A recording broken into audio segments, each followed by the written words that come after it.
আপনি যে একটা আমল করবেন, এই আমলটা কার জন্য হতে হবে?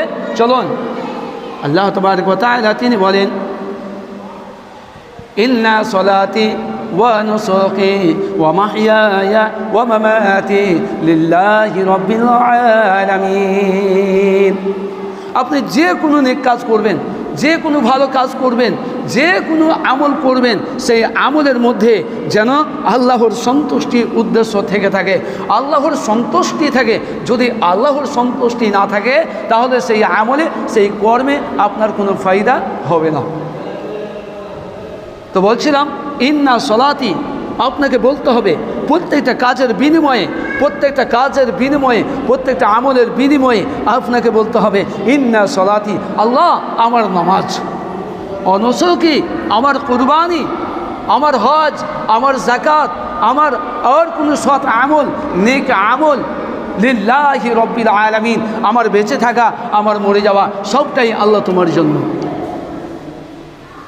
সম্মানিত দ্বীনি মুসল্লিগণ, প্রত্যেকটা মানুষকে ইসলামের কাছে নিজেকে আত্মসমর্পণ করতে হবে। ইসলামের কাছে যদি আপনি আত্মসমর্পণ না করেন তাহলে সেই আমলে, সেই কাজে, সেই কর্মে আপনার কোনো নেকি বা কোনো সওয়াব হবে না।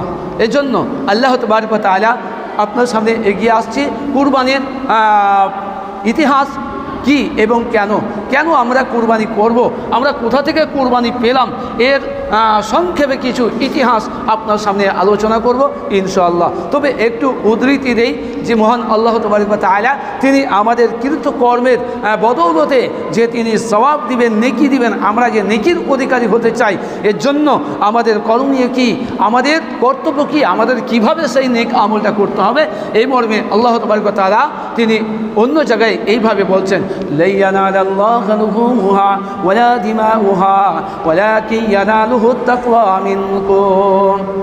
আল্লাহ তাবারক ওয়া তাআলা বলছেন, লা ইয়ানালাল্লাহু লুহুমুহা ওয়ালা দিমাউহা, তোমাদের রক্ত, তোমাদের মাংস, তোমাদের কুরবানি, তোমাদের বেঁচে থাকা, তোমাদের মরে যাওয়া আর তোমাদের যা কিছু নেক আমল আছে, এইগুলো তোমাদের আল্লাহর কাছে কোনো গ্রহণযোগ্য হয় না, এগুলো কবুল হয় না।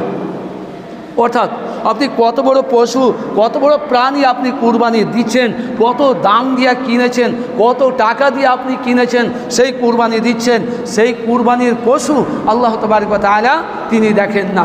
তিনি দেখেন লা ইয়ানালাল্লাহু লুহুমুহা ওয়ালা দিমাউহা ওয়ালাকিন ইয়ানালুহুত তাকওয়া মিনকুম, সেটা হচ্ছে আপনার তাকওয়া, আপনার পরহেজগারিতা আল্লাহ তাবারক ওয়া তাআলা তিনি অনুসন্ধান করছেন আপনার মধ্যে কতটুকু পরহেজগারিতা আছে।